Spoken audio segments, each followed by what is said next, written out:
I spent most of my life thinking I resented my mother, and then one memory changed everything.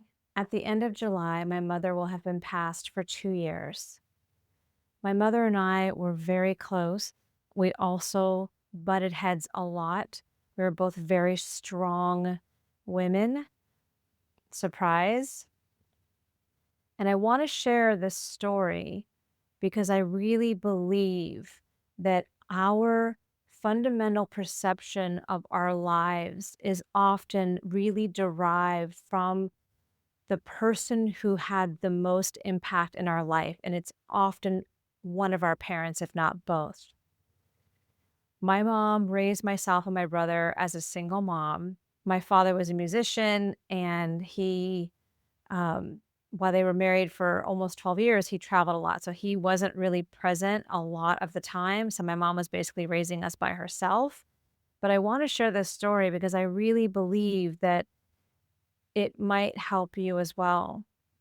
It changed my life when I had this new awareness, and it came through a memory in my second grief counseling session after my mother passed away.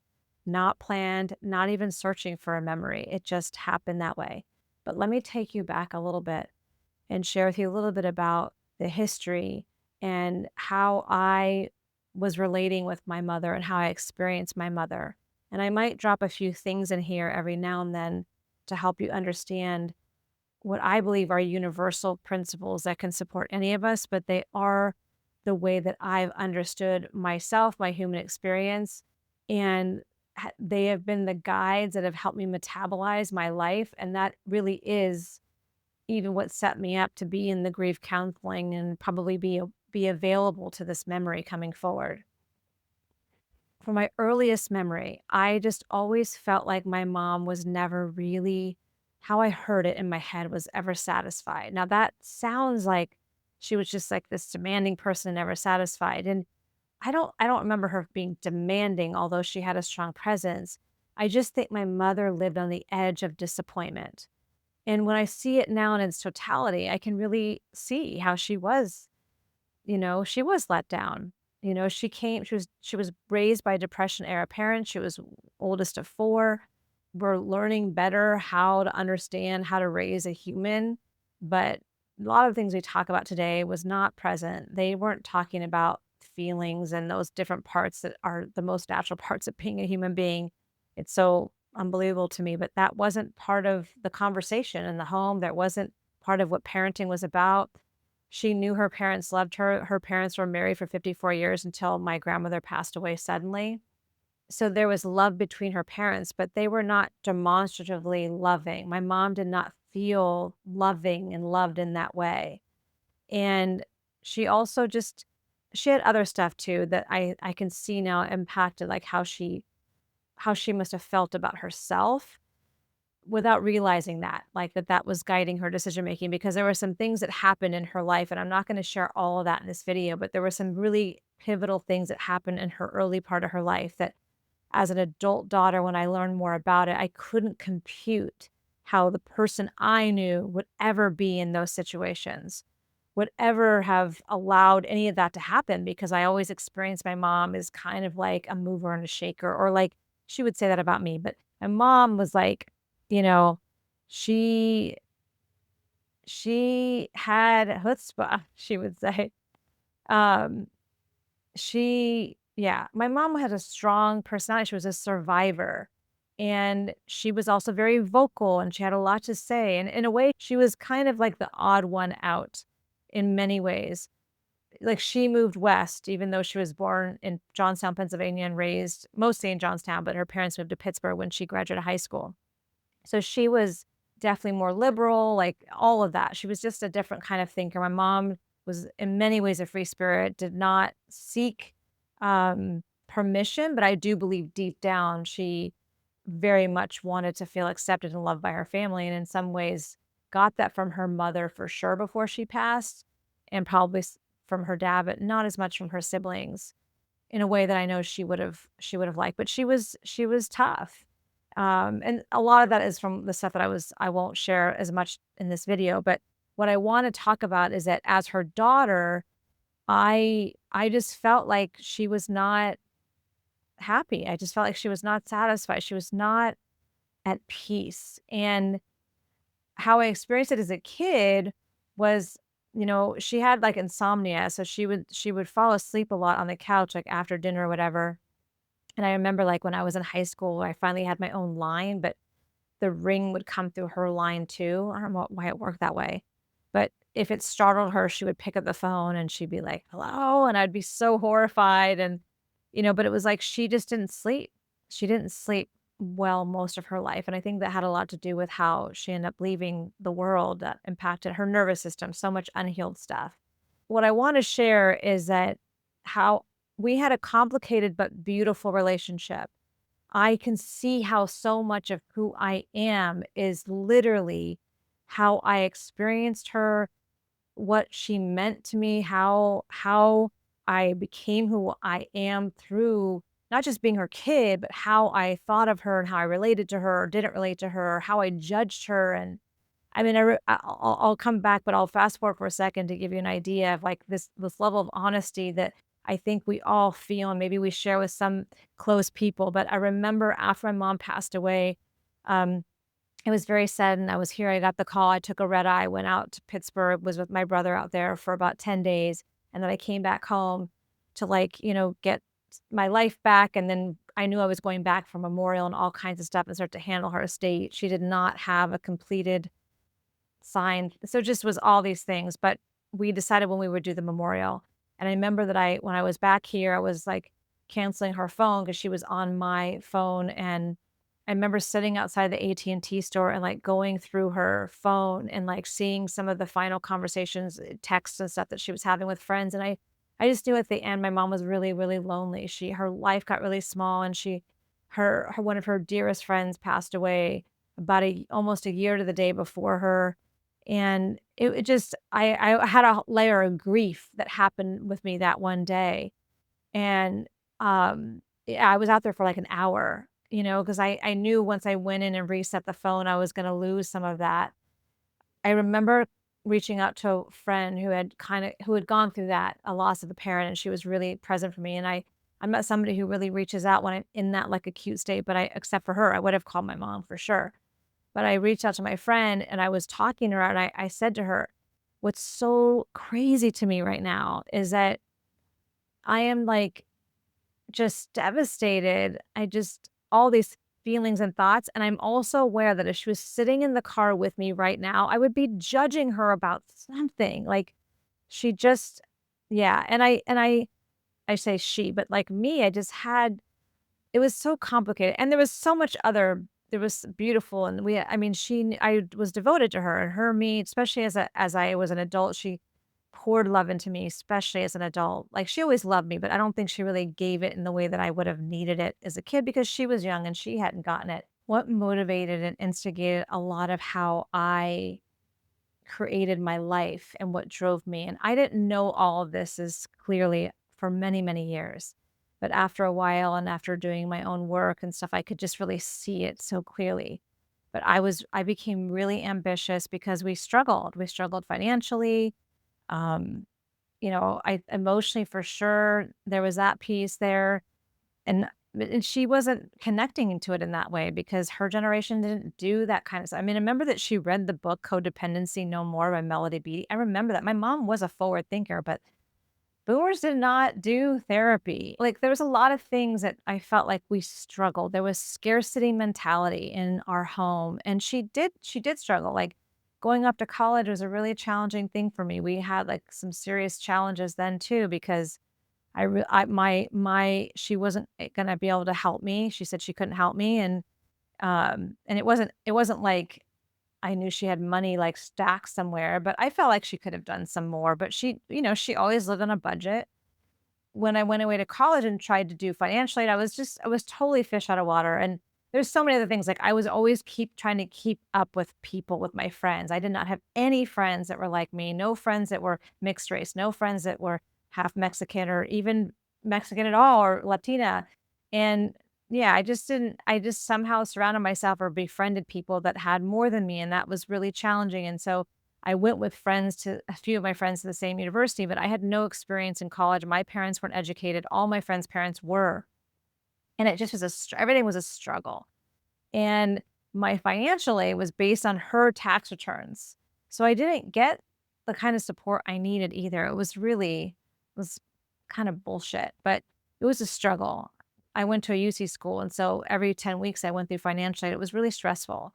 So there was just all this resentment and all of this complicated. And I remember that I think in my 20s, mostly in my 20s, maybe early 30s, I had these situations where if we were having a big meal or, when I'd come home or even after I moved up to San Francisco for my career and stuff, I'd come home and there was too much wine drinking. I had some outbursts for sure. And I know there's just so much stored energy and anger in there.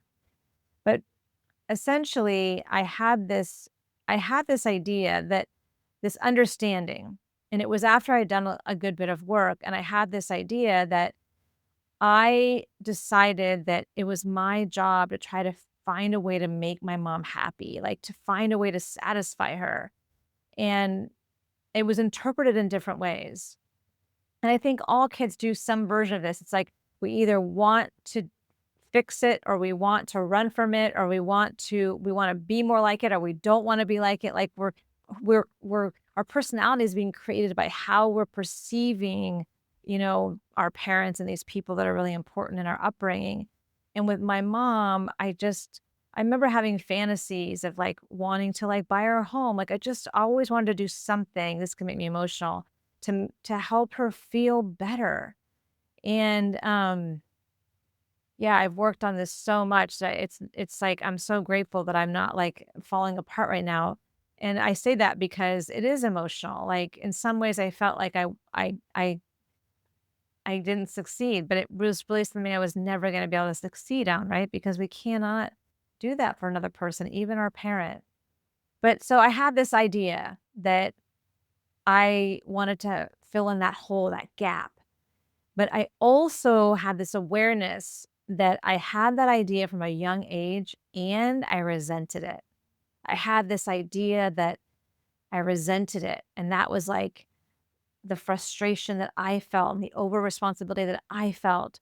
And I remember her telling me something that I had never heard. And she said that I didn't sleep through the night for the first 4 years of my life. And she told me I did this thing with my legs in my crib. And when she told me this story, she was crying because she just felt so bad, and I remember when she told me that story thinking, "I, like, felt that. I felt that memory." And I don't remember when it all kind of, like, coalesced, if you will, but over time, that was my narrative, that I just wanted to help her feel better, and I resented it. That was how I understood it, and then I felt ashamed that I resented it. I felt bad that I resented it. Um, and the last few years of her life, I happened to get laid off from the role I was in, and that's when I ended up starting to do my entrepreneurial journey. But I would say the first year and a half of it, really up until she passed, I had such internal conflict because I know that if I had had kids, I didn't get to have children, and if I had lived closer to her, she probably would have lived a better, a longer, older, a longer, different end of life. I'm not saying it would have healed all her stuff. I don't think it would have. She would have had to have done more, but I know it would have given her more. But I realize that I love my mom so much, and it was like that quest was never ending, and I love spending time with her, but I couldn't be around her for long periods of time because it was hard to be around that energy.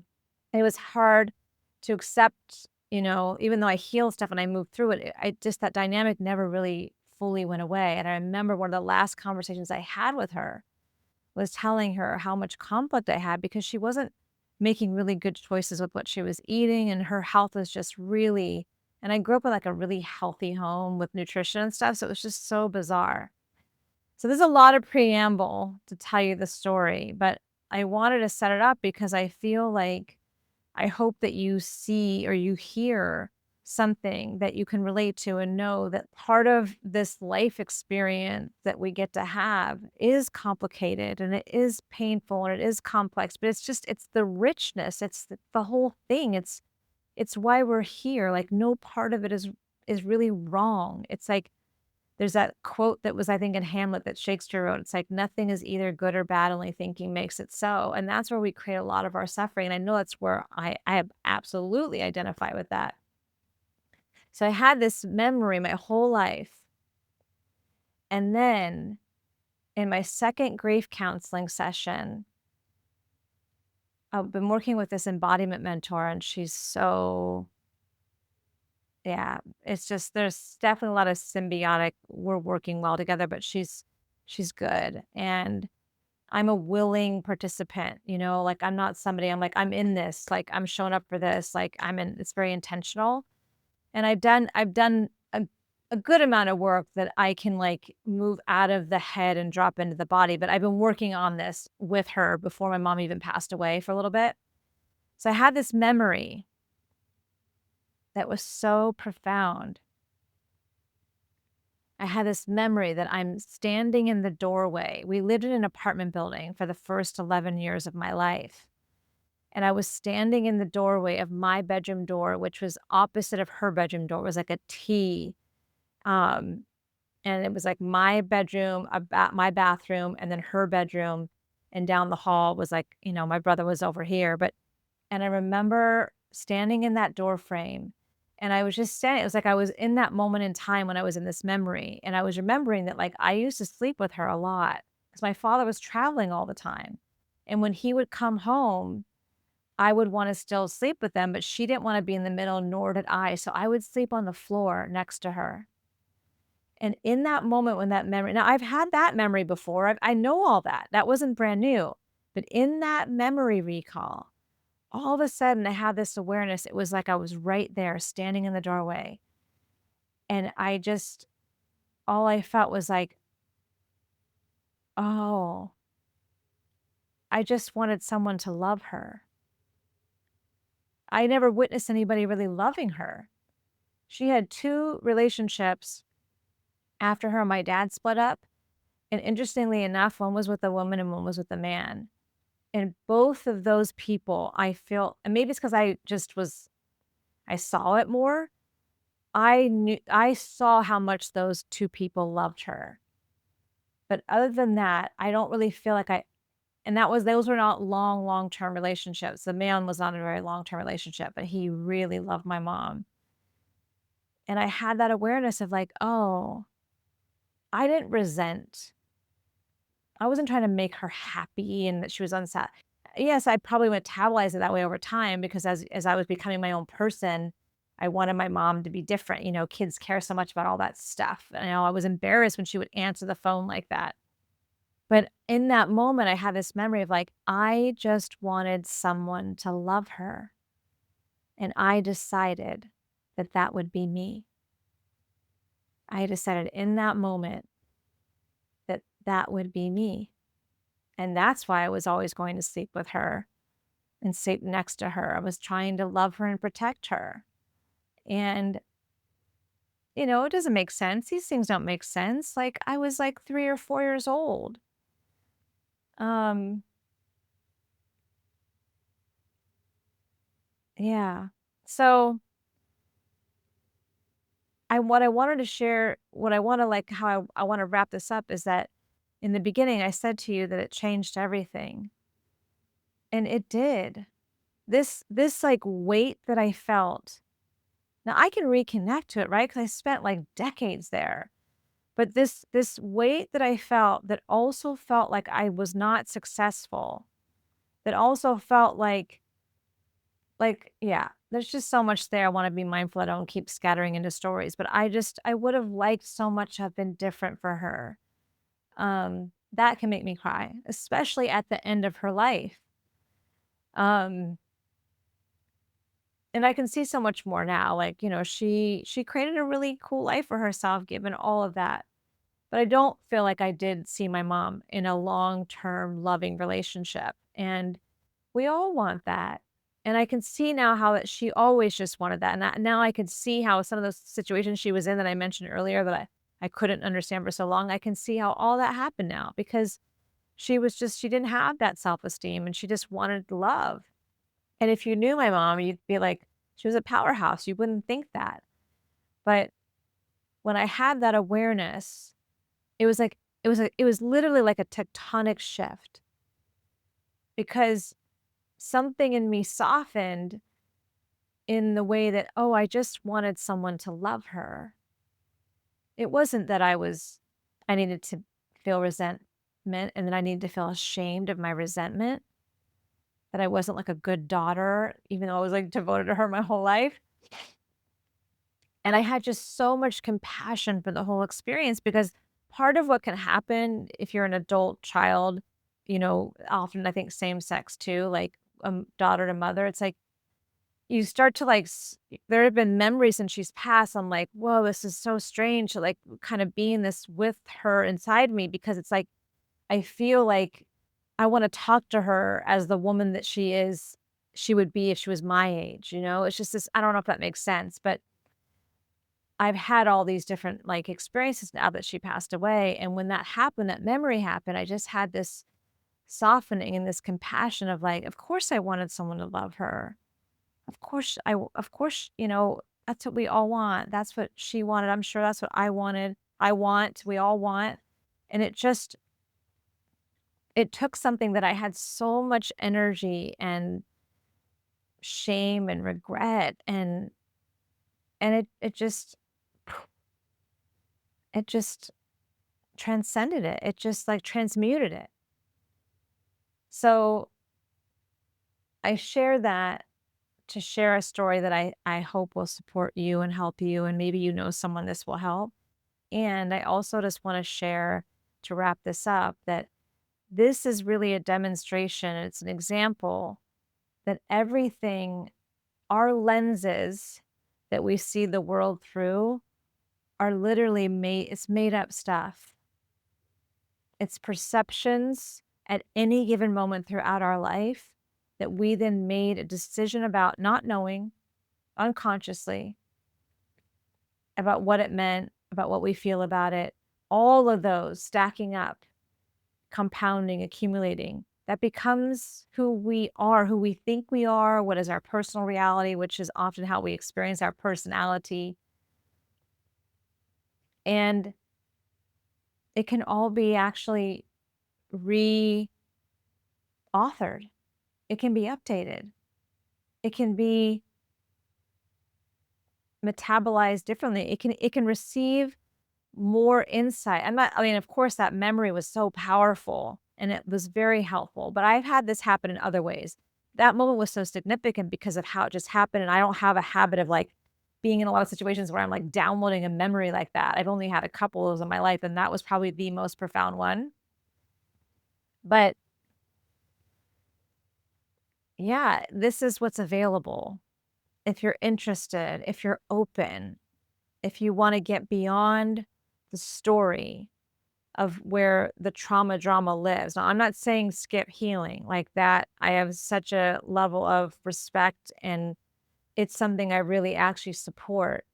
And all of it is just how our brain has and our body has like processed and tried to like support us in relationship to however we experience it. That's why when horrible, horrible things happen, when people are truly victimized, you cannot change the experience of what happened, but they are in charge of how they're gonna allow it live within them for the rest of their life. And actually, even though it's terrible and, nobody would want that, the perpetrator, we wish we could take it all back.